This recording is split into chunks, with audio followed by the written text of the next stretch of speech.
আসসালামু আলাইকুম গাইস, দেখতেই পারছেন যে আমার বাড়িঘর দুয়ার কি অবস্থা, চারিদিকে ছড়িয়ে ছিটিয়ে এলোমেলো কি যে অবস্থা।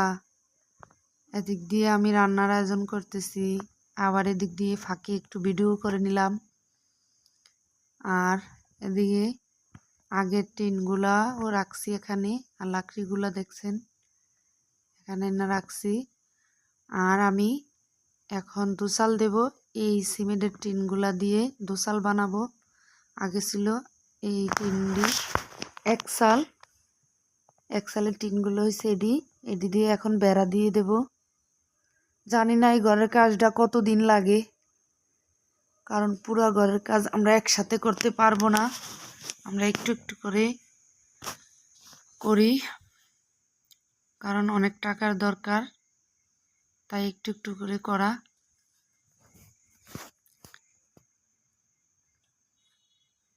এই ভিডিওটা করছিলাম প্রায় 15 দিন আগে, আর 15 দিন আগে এই পর্যন্তই করা ছিল। শুধু পালাগুলা বসাইছে, তারপর চাল বানছিল। আর এদিকে আমার বস্তা, লাকড়ি, বই, একটা ঘরে সংসারে যা কিছু লাগে। আর এই যে আমি আগের ভিডিওতে দেখাইছিলাম বস্তার মধ্যে কিভাবে গাছ লাগানো হয়, দেখেন গাছগুলা কিরকম হয়েছে। আর এই বেগুন গাছগুলো আমি মাটিতে বসাইছি, বসানোর পর দেখতেছি যে মাটিতে কীরকম হয় বা টবে কীরকম হয়, দুটি আমি দেখব। আর এই মরিচগুলা পাতাগুলা কুকড়ে গেছে, জানি না মরিচ গাছে এরকম হয় কেন। আর এই বেগুন গাছটা 2 থেকে 3 মাস হয়েছে লাগাইছিলাম, বেগুন দিছে। এটা তো 15 দিন আগের ভিডিও। আর এই বেগুনগুলো আজ থেকে 3 দিন আগে আমি রান্না করছি। বেগুনগুলা দেখতে খুব সুন্দর। আর প্রত্যেকটা টবে আমি গাছগুলা যে দিছিলাম, দেখেন বেগুন ফুল সবই আছে। আশা ছিল এই ছোটোখাটো একটা ছাদ বাগান করব, কিন্তু আমি তো আমার স্বামী যখন প্রবাসী ছিল তখন ঘরের কাজ ধরছিলাম, মায়ের খেয়ে চলে আসার পর আর ছাদ দেওয়া হয়েছে না। তাই আমার আশাটা আমি এখানে মাটিতেই একটু নেট দিয়ে বেড়া দিয়ে গাছগুলা আমি বস্তার মধ্যে, মানে টবে যেভাবে লাগাই এভাবে ছাদে যেভাবে লাগাই আমি মাটিতেই লাগাইছি। জানি না কবে আশা পূরণ করে ছাদ বাগানের, তবে ইনশাল্লাহ আল্লাহর উপরে ভরসা রাখলাম কোনো একদিন হয়ে যাবে। আর কিছু লাল শাকের বিচি দিছিল আমারে এক অফিস থেকে। আর এই লাল শাকগুলা এত ছোট ছোট উঠছে দেখেন। প্রত্যেকটা টবে বেগুন গাছের সাথে সাথে আমি এগুলা ছড়িয়ে ছিটিয়ে দিছিলাম, যাতে বেগুন গাছটা বড় হইতে হইতে শাকগুলা খাওয়া যায়, খাওয়ার উপযুক্ত হয়।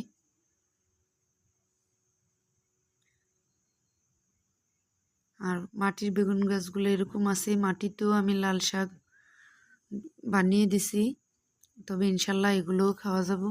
আর এদিকে একটা টমেটো গাছ আমি 5 লিটারের বোতলের মধ্যে দিছিলাম, এটা এত বড় হয়েছে বলার বাইরে, ছোট ছোট বেগুন। আর এখানে আমার একটা বড়ি গাছ লাগাইছিলাম, দেখেন বড়ি গাছটায় কি পরিমাণ বড়ি আসছে।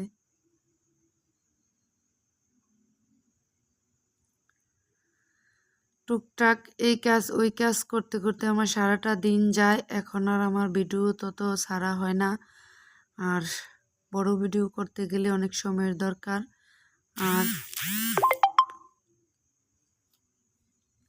প্রায় 2 বছর হয়ে গেল এই বাড়িতে আসছি, কিন্তু এখনো এই ঘরের দরজাটাই ঠিক করা হয় নাই। দেখতে পাচ্ছেন পয়ডাটা, মানে যেখানে আমরা বসার কথা, কিন্তু এখানে ঝাড়ু দিতে গেলে, নামতে গেলে, উঠতে গেলে অনেক সমস্যা হয়।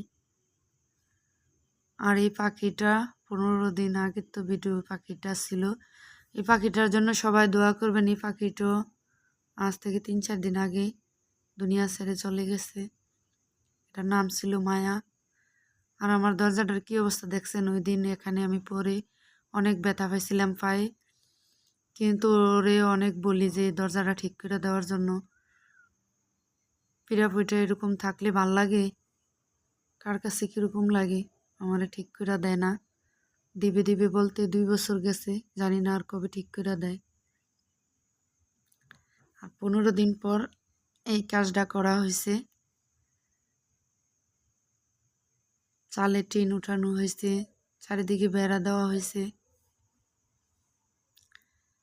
এখন টুকটাক কিছু করে চারিদিকে জমি হাল চাষ করছে। ওখান থেকে একটু একটু করে মাটি, আমি সারাদিন একটু একটু করে মাটি এনে ফেলে ভিতটা পূরণ করছি। তারপরও ভরট করতে করতে কতদিন লাগে জানি না।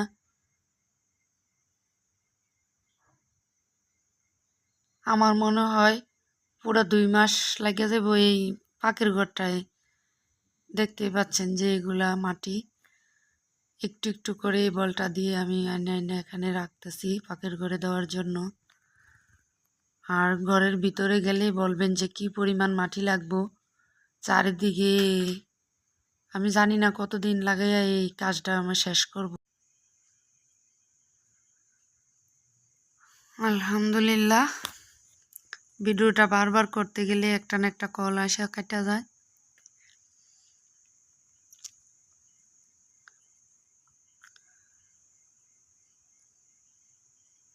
আমার ছেলের অনেক শখ ছিল এদিকে একটা জালনা দিয়া, জালনা কাটার, তাই আমি কাটছি।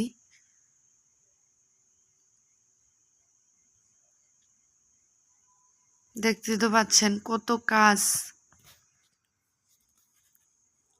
আর এদিকে আমার মুরগিগুলা কত জায়গায় যে ডিম পারে বলার বাইরে। এটা এখানে ওইখানে ওইখানে যেখানে পারে এখানে, কিন্তু আমি এখন পর্যন্ত মুরগি ঠিক করে কোথায় বসাবো এই জায়গায় ঠিক করে দিতে পারি না। তবে আপনারা সবাই আমার জন্য দোয়া করবেন যাতে আমি তাড়াতাড়ি কাজগুলা শেষ করতে পারি। আবার আজ দেখাইতেছে যে আমার শাকগুলা এই 15 দিনের মধ্যে অনেক বড় হয়ে গেছে। আর মাটির গাছগুলো, বেগুন গাছগুলো অনেক বড় হয়েছে, দেখতেই তো পাচ্ছেন। 15 দিন আগে কীরকম ছিল আর এখন কীরকম দেখে বুঝতেছি যে টবের থেকে মনে হয় মাটিতে অনেক ভালো, ভালো হয়। টবেরগুলো তত একটু সুস্থ স্বাভাবিক হয় না। মাটির গাছের মধ্যে আর টবের গাছের মধ্যে অনেক পার্থক্য থাকে। শাকগুলা দিয়ে বোঝা যাইতেছে টবেরটি অনেক ছোট রয়েছে আর মাটিরগুলো অনেক বড় হয়ে গেছে। তাই আজ আমি এগুলা তুলে বড় বড়গুলা তুলে নিব। দেখছেন কত সুন্দর। এখানে কোনো সার প্রয়োগ করি না, এমনি নর্মাল গোবর সার দিয়ে যেগুলা লাগাইছিলাম। মাটিটার নিচে আমি শুধু চারিদিকের উঠান ঝাড়ুর পাতা, খড় এগুলা দিছি আর গোবর সার দিয়ে আমি গাছগুলা লাগাইছিলাম। আর শাকগুলা দেখতে এতটা সুন্দর, আমার মন চাইতেছে শুধু শিকড়গুলা কেটে ভাজি করি। তারপরও এত নরম। আর এগুলা দেখেন একটু শক্ত, টবে তো এগুলা ততটা নরম হয় নাই। গাছগুলো একটু একটু শক্ত, টান দিলে ওড়ে না। এগুলা শুধু ডাটা দিয়েও একটু শক্ত শক্ত হয়ে গেছে। পানি দিয়েও কুলান যায় না। পানি দেই, রাত্রে দিলে সকালে দিই পানি থাকে না। আর একটা শখের বশতে আমি ফুলকপির চারা কিনে আনছিলাম, একটা 2 টাকা করে পিস, এনে বস্তার মধ্যে লাগাইছিলাম। এই ভিডিওটা আমার করা হয়েছে কিনা আমার মনে নাই। আর দেখতে পাচ্ছেন কি সুন্দর ফুল এসেছে। তবে আপনারা যদি আমার ভিডিওটা কোনো জায়গায় ভালো লাগে তবে আমাকে একটা লাইক করে দিবেন, শেয়ার করে আমার পাশেই থাকবেন। তবে ইনশাল্লাহ আমার কোনো দিন যাতে আমার ছাদ বাগানের শখটা পূরণ হয়, এতটুকুই আপনাদের কাছে চাওয়া। আর আমার গাছগুলোতে দেখতেই পাচ্ছেন শাকগুলো উঠানোর পর একটু ফাঁকা ফাঁকা হয়ে গেছে। আর আমি এখন শাক ভাজি করে এখন গরম গরম ভাত দিয়ে খাবো। তবে ইনশাল্লাহ নিজের চাষ করা শাক খেতে যে এত ভালো লাগে না খেলে বুঝবেন না। আমি খেয়ে দেখলাম অনেক তৃপ্তি, আমি মন ভরে খাইতেছি,